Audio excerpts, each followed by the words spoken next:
지금 가장 화제가 된 건 어제인가요? 저는 막 페이스북에 뭐 5만 제 친구들이 다 배현진 아나운서 이야기를 써놨던데 저는 사실 이 주제가 이런 쪽으로 흐르면 안 되는데 이렇게 생각했는데 일단은 분노가 굉장히 사람들한테 많은데 그 미디어오늘 인터뷰가 진짜 큰 화제가 되더라고요. 뒷이야기 없어요? 관련된 이야기? 그 배현진 아나운서 관련 말씀이신가요? 예. 기자들이 미디어오늘과 인터뷰를 한 거죠. 그렇죠. 기자 3명이 이제 동시에 좌담회를 했습니다. 미디어오늘이 자리를 마련하셔가지고. 그래서 저희는 이게 뭐 보도 불공정 뉴스 문제 이런 것들에 대해서 전반적으로 또 보도 조직 문제를 얘기하려고 그랬는데 물론 이제 그런 얘기가 많이 나왔죠. 지금 여기에서 한 기자가 개인이 겪은 사례를 소개했다가 거의 이것만 지금 맞아요. 이게 무슨 일인가 싶었는데 어제 하루 종일 오늘도 지금 계속 배현진 아나운서가 실시간 검색에서 안 나오고 이게 뭐 잠깐 말씀을 드릴까요? 해주세요. 나온 내용인데 이 기자가 굉장히 오래된 얘기입니다. 사실 저희 여의도 시절 얘기니까 한 3, 4년 저도 정확한 횟수는 모르겠는데 3, 4년 된 얘기인데 이제 하루는 이제 화장실에서 화장실에 들어갔는데 배현진 아나운서가 당시 이제 앵커였죠. 배현진 아나운서가 양치를 하고 있었어요. 근데 이제 물을 틀어놓고 하고 있는 거죠. 앞에 수도꼭지에. 그래서 이 기자가 이제 그래도 물 틀어놓고 다른 거 하면 되겠냐. 라고 한마디 할 수 있죠. 또 이 기자가 선배였거든요. 배현진 아나운서보다는. 근데 이제 거기에 대해서 굉장히 불쾌감을 표시했고 그 당사자 앞에서 배현진 아나운서가 뭐 그런 정도의 가벼운 신랑이 아닌 신랑이가 있었는데 다음 날 이제 이 기자가 출근하니까 소속 부장이 너 큰일 났다. 너 지금 인사내란다. 뭐 이런 식으로 얘기를 하는 거예요. 그리고 지금 이 기자께서 너무 당황스러우니까 어떻게 된 거 했더니 그 일이 윗선으로 이제 이른바 고자질이 된 거죠. 파업에 이 기자는 파업에 열성적으로 참여를 했던 기자고요. 또 이 배현진 아나운서는 다 많은 분들이 아시지만 파업 중간에 이제 방송에 복귀를 했었죠. 그래서 이후에 이제 완전히 다른 길을 걷던 두 사람인데 이런 일이 있으니까 사측에서는 철저하게 이 배현진 아나운서를 보호하려고 했던 것 같아요. 그리고 감히 어디서 우리 누구누구한테 이럴 수가 있는가 하는 그 심죄가 아마 강하게 적용이 되면서 한 것 같습니다. 그래서 그 뒤로 그 기자는 이제 보도국에서 쫓겨나가지고 이런저런 한직을 돌고 휴직도 하고 이랬었죠. 사실 이게 당시에는 저희 내부에서는 굉장히 다 얘기가 됐던 거거든요. 그래서 그때만 해도 이런 얘기 들으면 한통 한번 쉬고 좀 어이가 없어서 그냥 그냥 술자리에서나 안주거리도 잠깐 언급됐던 얘기들인데 이게 지금 갑자기 이렇게 회자가 되니까 참 당황스럽네요. 아니 그러니까 좀 약간 사람들이 이제 그렇게 생각하는 거죠. 사장이 그렇게 여러 번 바뀔 동안 계속 그 MBC 뉴스데스크를 진행하고 있는 이 배현진 아나운서의 힘은 뭘까? 그런 생각을 은근히 하다가, 그리고 저희는 민원연 같은 경우에는 사실은 모니터를 계속 하다 보니까 거의 배현진 아나운서 얼굴을 거의 하루에 한 번씩 캡처를 하게 되잖아요. 그렇죠. 보고서에 항상 들어가니까. 그래서 좀 흥미있는 주제였던 것 같아요. 이런 일도 정말 어이없구나, 이런 생각이 들었고. 지금도 이 방송을 하고 있는 앵커인데, 참 이런 해프닝이 이렇게 지금 회자가 돼서, 민망할 것 같습니다. 이 카메라 앞에 앉기가. 그러니까 그런데 사실 그 얘기를 지금 듣다 보니까 그런 생각도 이게 배현진 아나운서 개인의 이야기가 아니고 MBC가 이 파업 이후에 이제 그러니까 경영진이 이런 식으로 행태를 하면서 MBC 내부 그 구성원들의 갈등이 엄청나겠구나. 진짜 개인의 말다툼이 벌어지더라도 그것이 정치적인 것으로 변질될 수도 있고, 팀이 화합하기가, 팀 안에 파업에 참가했던 사람들, 그리고 그렇지 않은 지금 이 경영진의 충성을 다하는 사람들이 같이 막 이렇게 있을 거 아니에요. 어느 부서나 무슨 일을 할 때. 그 갈등 때문에 노동 환경이 더 힘들겠구나라는 그런 생각에 그 스트레스 사실 그 사람으로 겪는 그런 것들이 엄청나게 많을 텐데 그리고 되고 나서도 사실 그 갈등을 해결하시는데 참 오랜 시간을 그 회복하는데 그러니까 어떻게 보면은 그 구성원들의 회복이나 이런 게 참 힘들겠구나 그런 생각이 들어요. 사실은 정상화 이후가 좀 더 걱정되기도 해요. 그죠. 이후에도 또 만만치 않은 현실이 기다리고 있을 것 같고요. 정확히 지적을 해주셨는데 이 기자와 배현진 앵커 요 해프닝이 사실은 지금 오늘의 MBC 현실을 그대로 말해주고 있는 케이스라고 봐도 무방하십니다. 일단 저희는 어제 이제 KBS MBC 정상화 시민행동 대표자 회의를 했는데 사실은 이제 대표자 회의를 갑자기 저희가 했어요. 근데 이제 모았죠. 대표분들을. 그런데 그 한 이유도 사실은 PD수첩 때문이거든요. 그러니까 이게 예상하지 않았던 저희가 이제 시민행동을 처음에 꾸릴 때는 그냥 군부를 되던 안 되던 마중물의 역할을 하자. KM 문제를 열어하자라고 그렇죠. 생각하고 이게 당장 무슨 일이 벌어질 거라 상상을 안 한 거죠.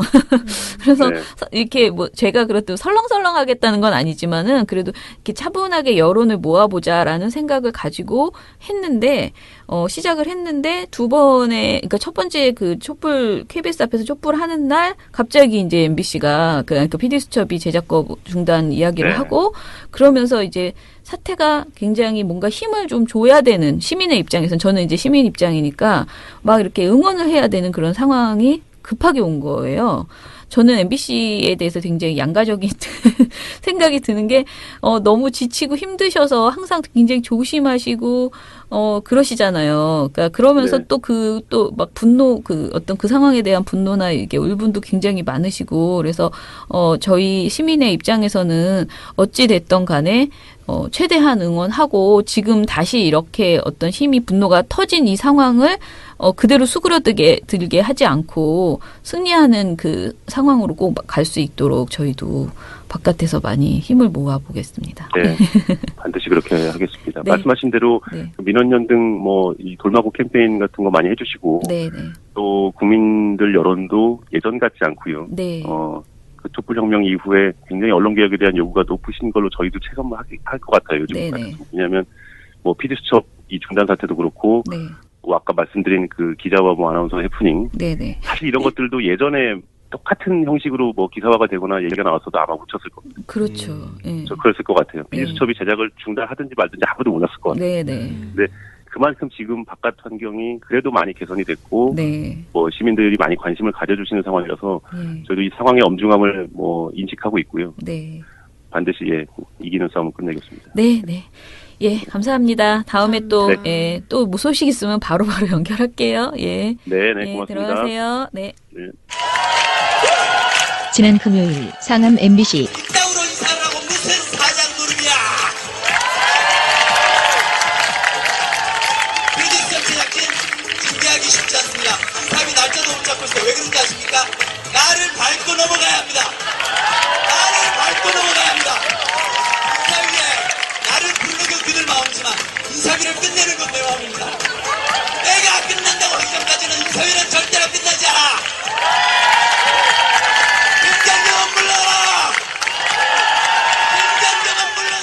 돌마고 세 번째 불금 파티 8월 4일 금요일 저녁 7시 여의도 KBS 앞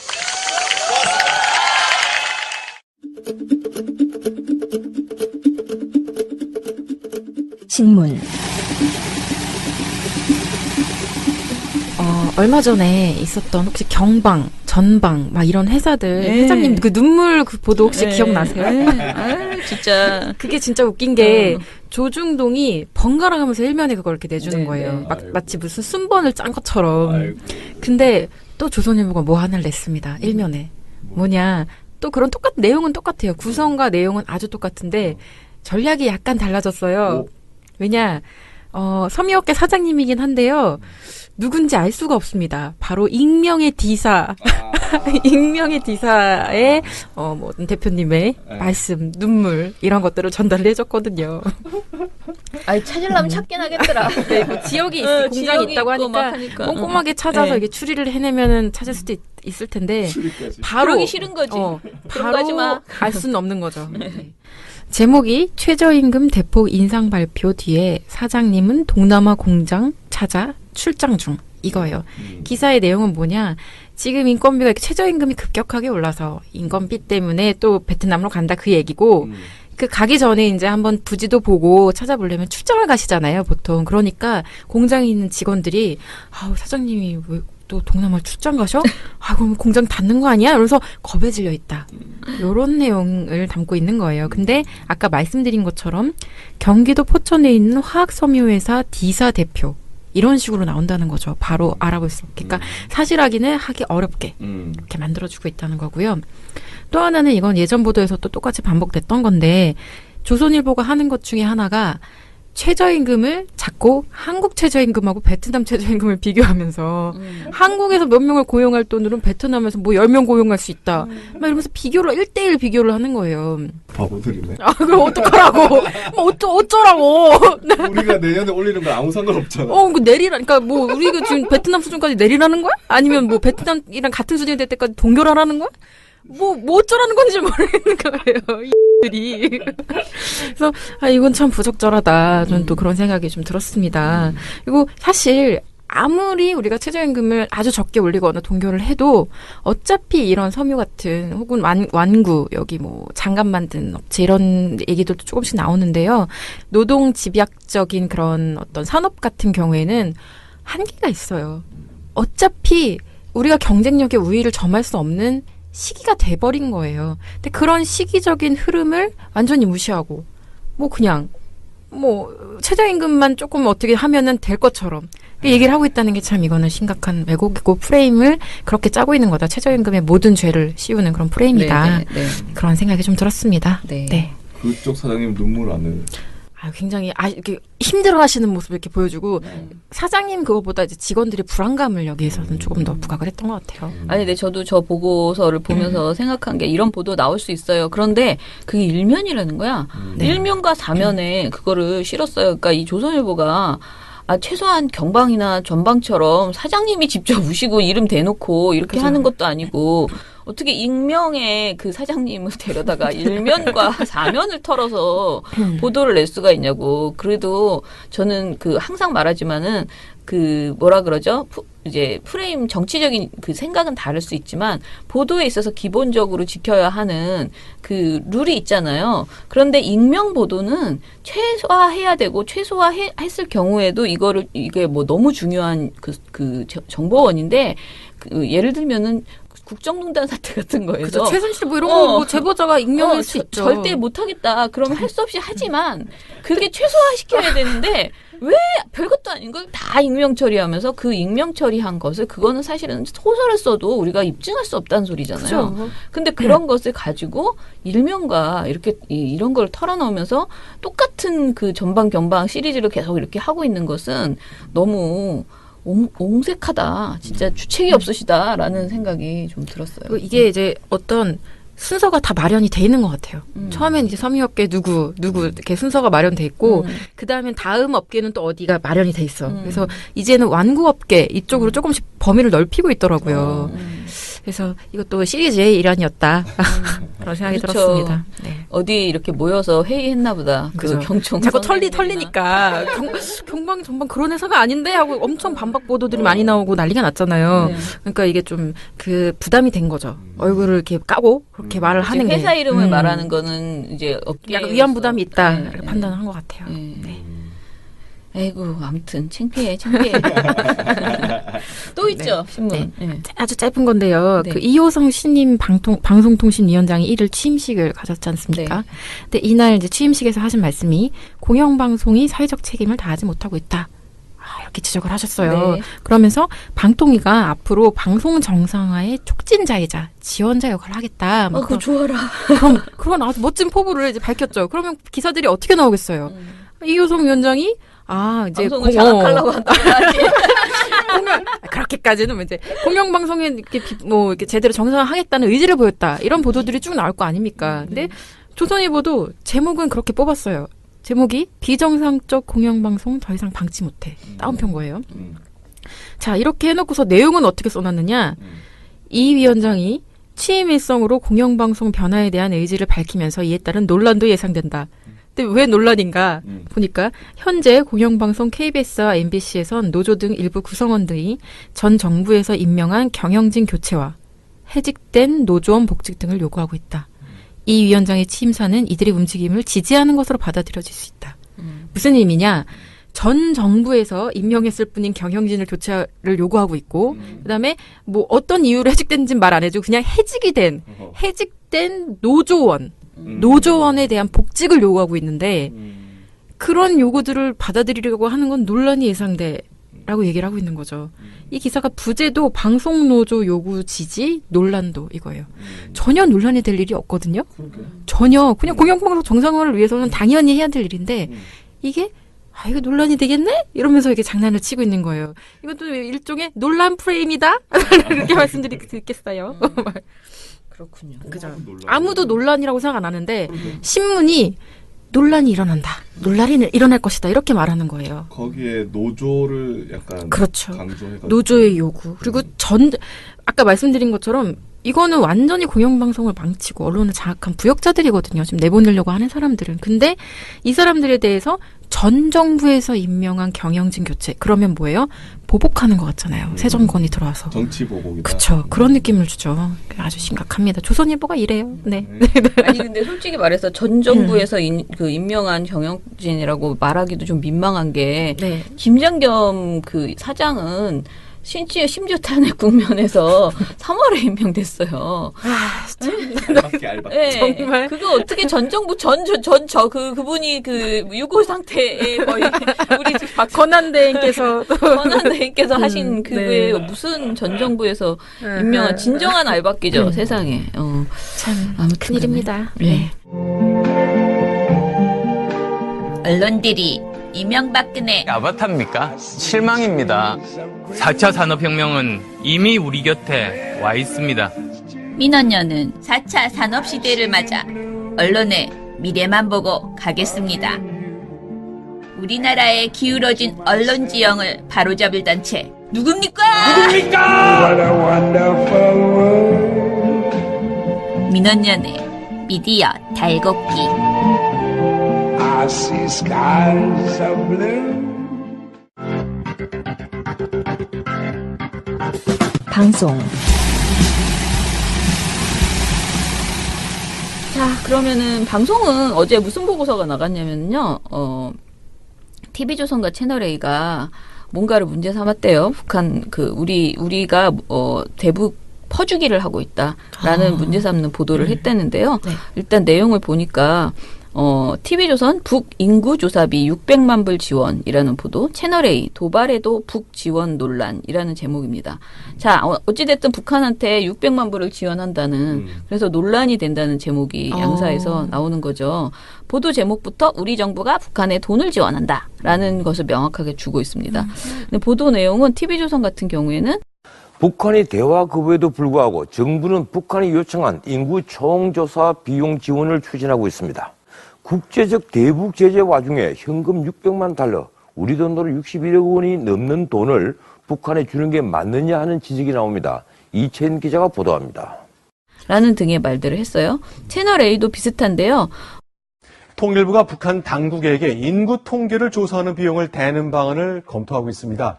67억 원 정도 든다고 하는데요. 과연 미사일 도발을 이어가는 상황에서 주민통제 수단으로 쓰일 수 있는 이 조사 비용을 우리가 꼭 대야 되는 걸까요?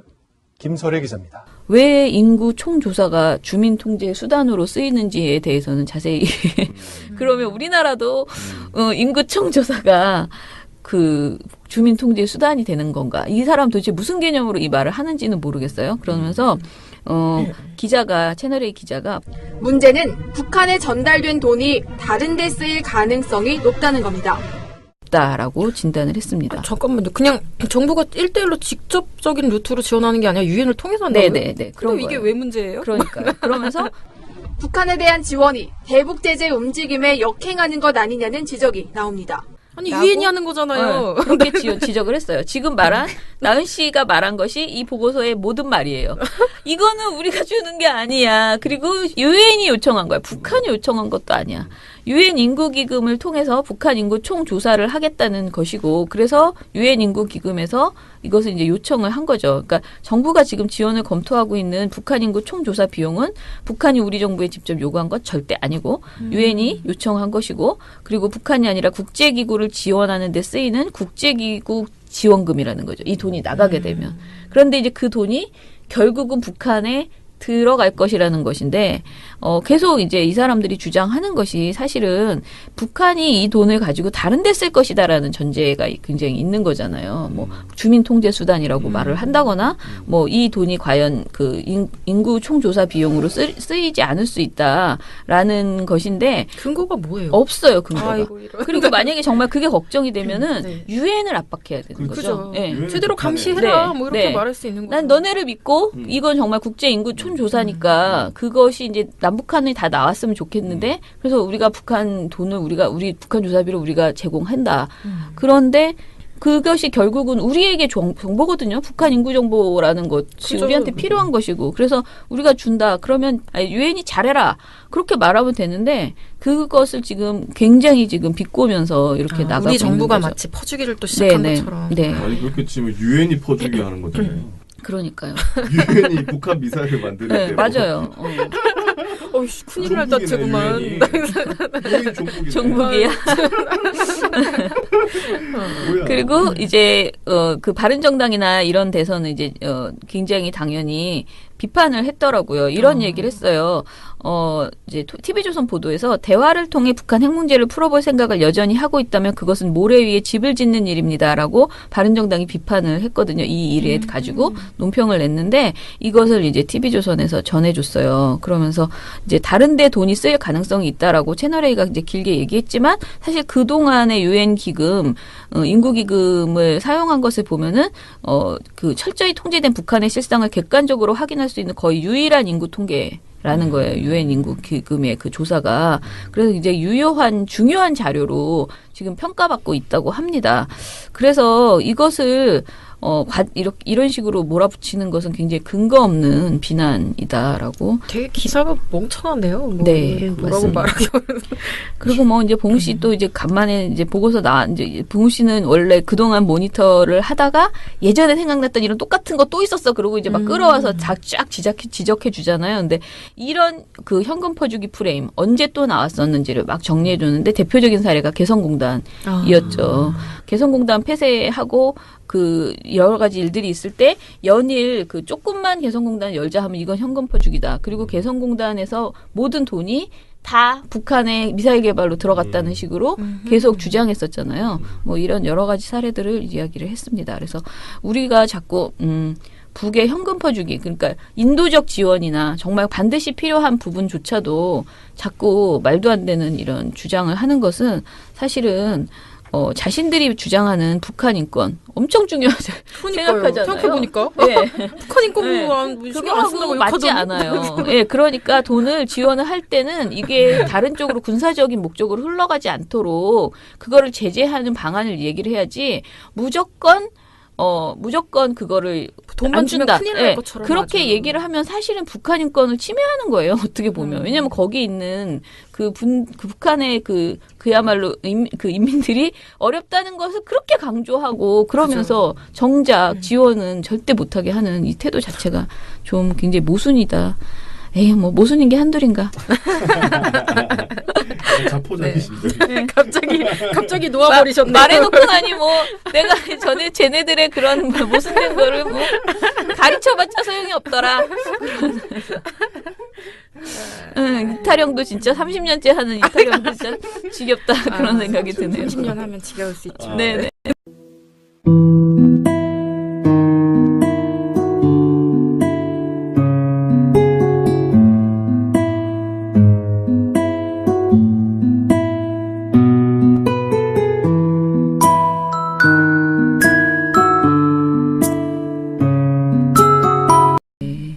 지금 가장 화제가 된 건 어제인가요? 저는 막 페이스북에 뭐 5만 제 친구들이 다 배현진 아나운서 이야기를 써놨던데 저는 사실 이 주제가 이런 쪽으로 흐르면 안 되는데 이렇게 생각했는데 일단은 분노가 굉장히 사람들한테 많은데 그 미디어오늘 인터뷰가 진짜 큰 화제가 되더라고요. 뒷이야기 없어요? 관련된 이야기? 그 배현진 아나운서 관련 말씀이신가요? 예. 기자들이 미디어오늘과 인터뷰를 한 거죠. 그렇죠. 기자 3명이 이제 동시에 좌담회를 했습니다. 미디어오늘이 자리를 마련하셔가지고 그래서 저희는 이게 뭐 보도 불공정 뉴스 문제 이런 것들에 대해서 전반적으로 또 보도 교직 문제를 얘기하려고 그랬는데 네네. 물론 이제 그런 얘기가 많이 나왔죠. 네.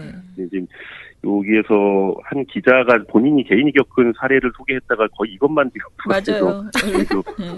이게 무슨 일인가 싶었는데 어제 하루 종일 오늘도 지금 계속 배현진 아나운서가 실시간 검색에서 안내를 해주고 이게 뭐 잠깐 말씀을 드릴까요? 네네. 해주세요. 나온 내용인데 네네. 이 기자가 이게 굉장히 오래된 얘기입니다. 사실 저희 여의도 시절 얘기니까 한 3, 4년 저도 정확한 횟수는 모르겠는데 3, 4년 된 얘기인데 이제 하루는 이제 화장실에서 뭐 화장실에 들어갔는데 배현진 아나운서가 당시 이제 앵커였죠. 배현진 아나운서가 양치를 하고 있었어요. 근데 이제 물을 틀어놓고 하고 있는 거죠. 앞에 수도꼭지에. 그래서 이 기자가 이제 아니 그래도 물 틀어놓고 다른 거 하면 되겠냐 라고 한마디 할 수 있죠. 또 이 기자가 선배였거든요. 배현진 아나운서보다는. 근데 이제 거기에 대해서 굉장히 불쾌감을 표시했고 그 당사자 앞에서 배현진 아나운서가 뭐 그런 정도의 가벼운 뭐 신랑이 아닌 신랑이가 있었는데 다음 날 이제 이 기자가 출근하니까 소속 부장이 너 큰일 났다. 너 지금 인사내란다. 뭐 이런 식으로 얘기를 하는 거예요.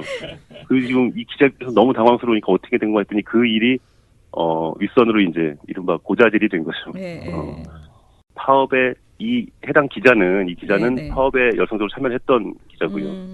또 이 배현진 아나운서는 말씀 뭐 다 많은 분들이 아시지만 파업 중간에 이제 방송에 복귀를 했었죠. 그래서 이후에 이제 완전히 다른 길을 걷던 두 사람인데 이런 일이 있으니까 사측에서는 철저하게 이 배현진 아나운서를 보호하려고 했던 것 같아요. 그리고 감히 어디서 우리 누구한테 이럴 수가 있는가 하는 그 심죄가 아마 강하게 적용이 되면서 한 것 같습니다. 그래서 그 뒤로 그 기자는 이제 보도국에서 쫓겨나가지고 뭐 이런저런 한직을 돌고 뭐 휴직도 하고 이랬었죠.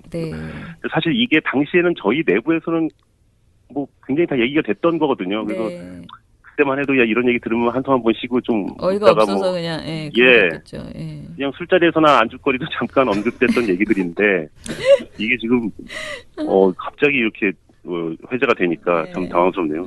아니 그러니까 좀 약간 사람들이 이제 그렇게 생각하는 거죠. 사장이 그렇게 여러 번 바뀔 동안 계속 그 MBC 뉴스데스크를 진행하고 있는 이 배현진 아나운서의 힘은 뭘까?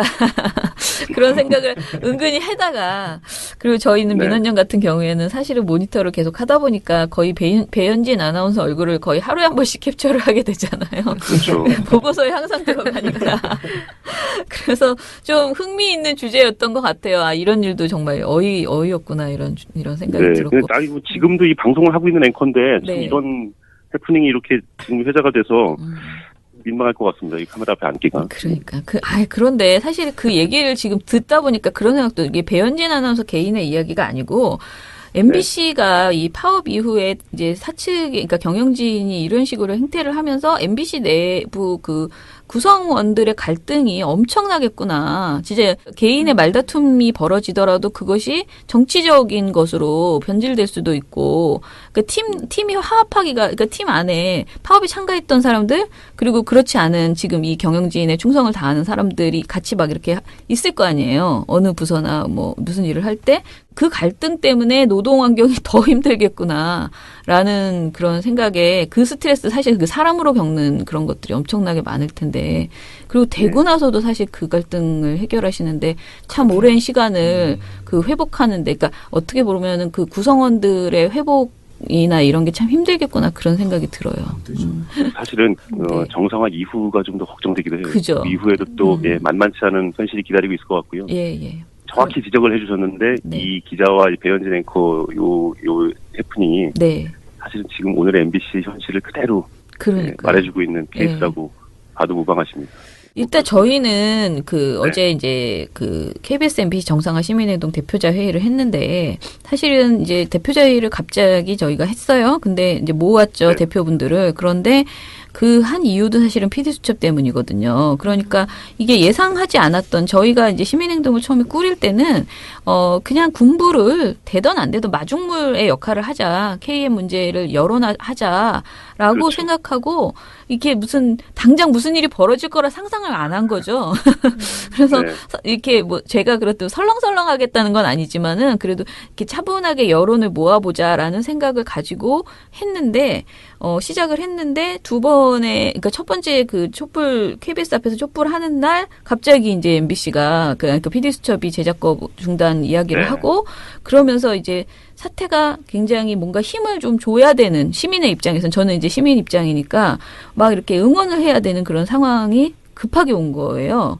저는 MBC에 대해서 굉장히 양가적인 생각이 드는 게 너무 지치고 힘드셔서 항상 굉장히 조심하시고 그러시잖아요. 그러니까 그러면서 네. 또 막 분노 어떤 그 상황에 대한 분노나 이게 울분도 굉장히 많으시고 그래서 저희 시민의 입장에서는 어찌 됐던 간에 최대한 응원하고 지금 다시 이렇게 어떤 힘이 분노가 터진 이 상황을 그대로 수그러들게 하지 않고 승리하는 그 상황으로 꼭 갈 수 있도록 저희도 바깥에서 많이 힘을 모아보겠습니다. 네, 반드시 그렇게 하겠습니다. 네. 말씀하신 대로 네. 민원연 등 뭐 이 돌마고 캠페인 같은 거 많이 해주시고 네, 네. 또 국민들 여론도 예전 같지 않고요. 네. 그 촛불혁명 이후에 굉장히 언론개혁에 대한 요구가 높으신 걸로 저희도 체감을 할 것 같아요. 요즘. 왜냐하면 뭐 PD수첩 이 중단 사태도 그렇고 네. 뭐 아까 말씀드린 그 기자와 뭐 아나운서 해프닝. 네네. 사실 이런 것들도 예전에 똑같은 형식으로 뭐 기사화가 되거나 얘기가 나왔어도 아마 묻혔을 겁니다. 그렇죠. 저 그랬을 것 같아요. PD수첩이 제작을 중단하든지 말든지 아무도 몰랐을 것 같아요. 네네. 근데 그만큼 지금 바깥 환경이 그래도 많이 개선이 됐고, 네. 뭐 시민들이 많이 관심을 가져주시는 상황이라서 저희도 이 상황의 엄중함을 뭐 인식하고 있고요. 네. 반드시 이기는 싸움을 끝내겠습니다. 네, 네. 예, 감사합니다. 다음에 또, 네. 또 뭐 소식 있으면 바로바로 연결할게요. 예. 네, 네, 고맙습니다. 들어가세요. 네. 네. 지난 금요일 상암 MBC 이따구로 인사를 하고 무슨 사장 노름이야. PD수첩 제작진 준비하기 쉽지 않습니다. 인사비 날짜도 못 잡고 있어요. 왜 그런지 아십니까? 나를 밟고 넘어가야 합니다. 나를 밟고 넘어가야 합니다. 인사위에 나를 부르는 건 그들 마음이지만 인사비를 끝내는 건 내 마음입니다. 내가 끝난다고 하기 전까지는 인사위는 절대로 끝나지 않아.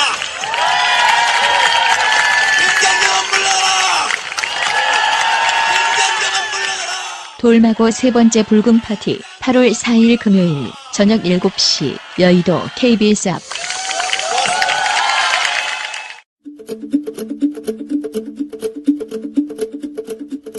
신문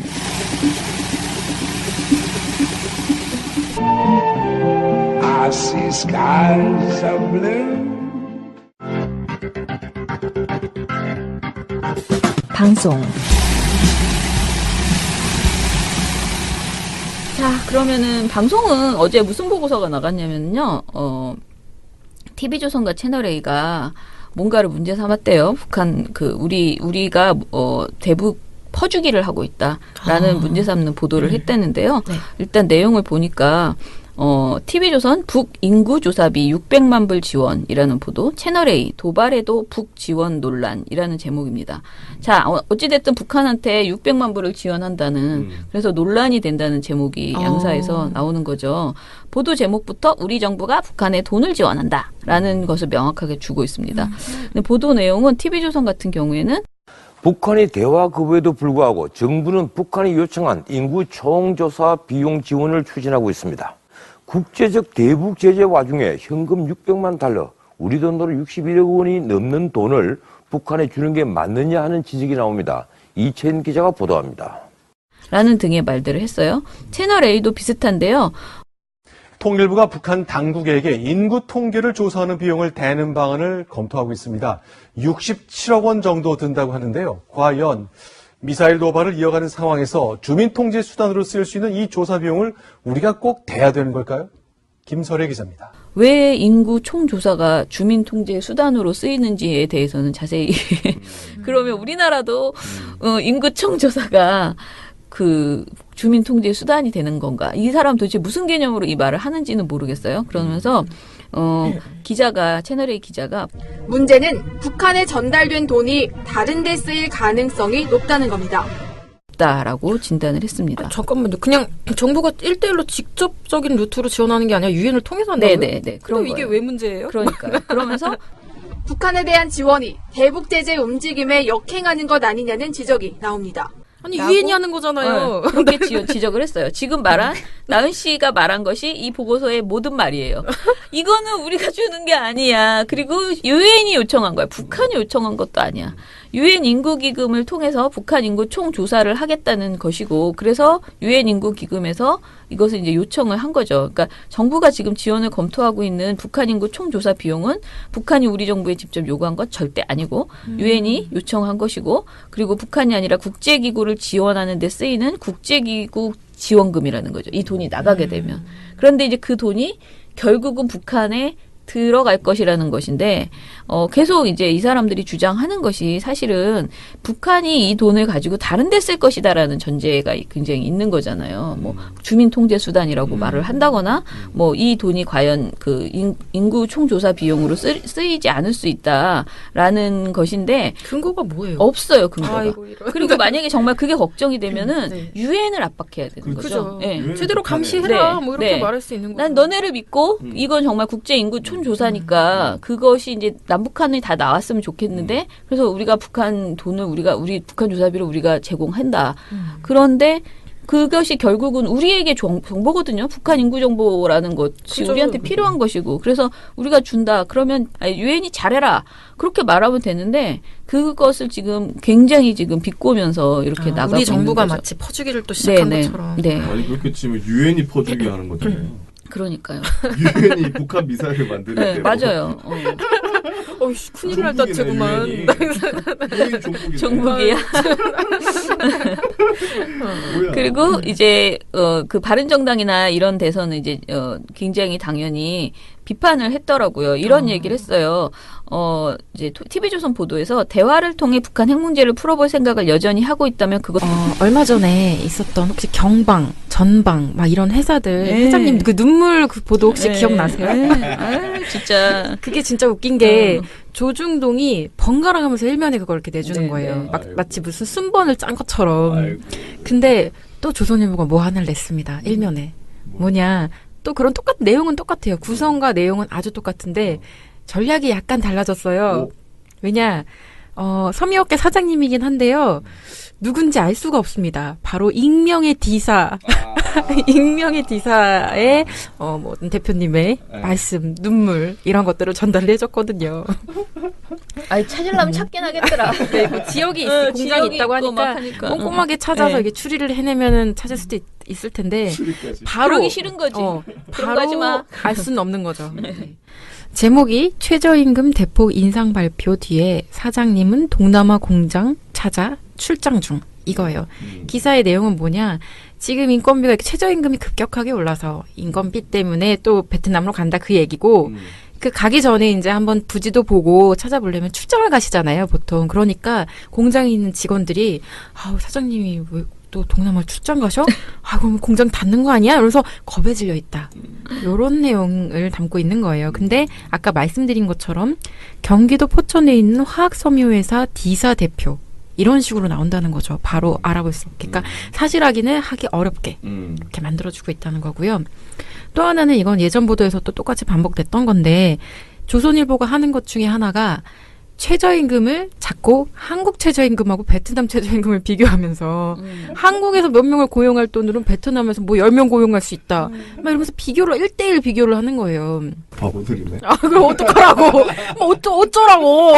우리가 내년에 올리는 건 아무 상관없잖아. 그 내리라니까 뭐 우리가 지금 베트남 수준까지 내리라는 거야? 아니면 뭐 베트남이랑 같은 수준이 될 때까지 동결하라는 거야?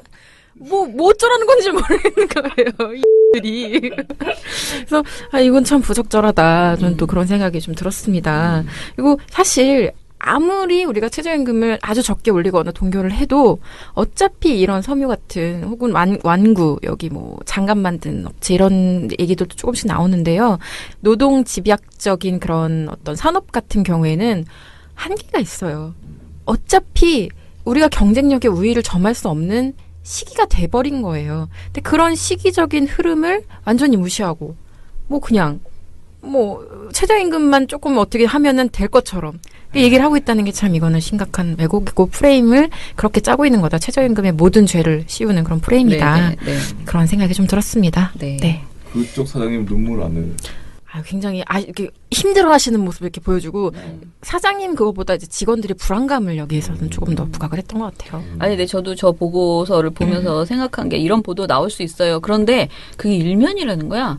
일면과 사면에 그거를 실었어요. 그러니까 이 조선일보가 최소한 경방이나 전방처럼 사장님이 직접 우시고 이름 대놓고 이렇게 그죠. 하는 것도 아니고 어떻게 익명의 그 사장님을 데려다가 일면과 사면을 털어서 보도를 낼 수가 있냐고. 그래도 저는 항상 말하지만은 뭐라 그러죠?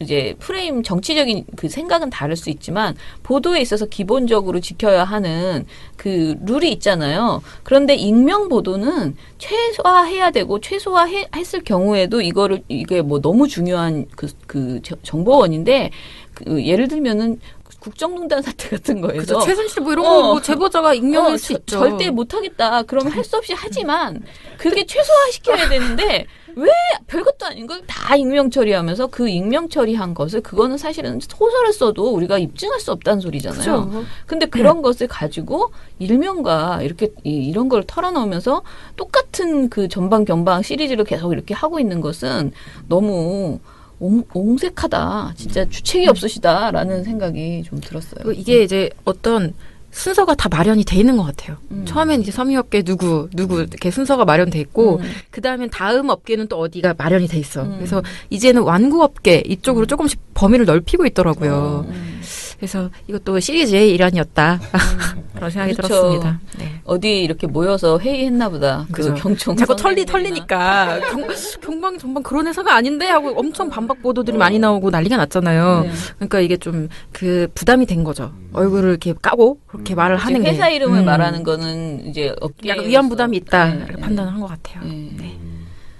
아이고 아무튼 창피해. 또 있죠 신문. 네. 아주 짧은 건데요. 그 이호성 신임 방송통신위원장이 1일 취임식을 가졌지 않습니까? 근데 이날 이제 취임식에서 하신 말씀이 공영방송이 사회적 책임을 다하지 못하고 있다. 이렇게 지적을 하셨어요. 그러면서 방통위가 앞으로 방송 정상화의 촉진자이자 지원자 역할을 하겠다. 그거 좋아라.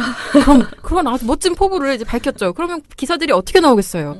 이호성 위원장이 이제 방송을 장악하려고 한다. 그렇게까지는 이제 공영방송에 이렇게 제대로 정상화하겠다는 의지를 보였다. 이런 보도들이 쭉 나올 거 아닙니까? 근데 조선일보도 제목은 그렇게 뽑았어요. 제목이 비정상적 공영방송 더 이상 방치 못해. 다운표인 거예요. 자, 이렇게 해놓고서 내용은 어떻게 써놨느냐. 이 위원장이 취임 일성으로 공영방송 변화에 대한 의지를 밝히면서 이에 따른 논란도 예상된다. 근데 왜 논란인가 보니까 현재 공영방송 KBS와 MBC에선 노조 등 일부 구성원들이 전 정부에서 임명한 경영진 교체와 해직된 노조원 복직 등을 요구하고 있다.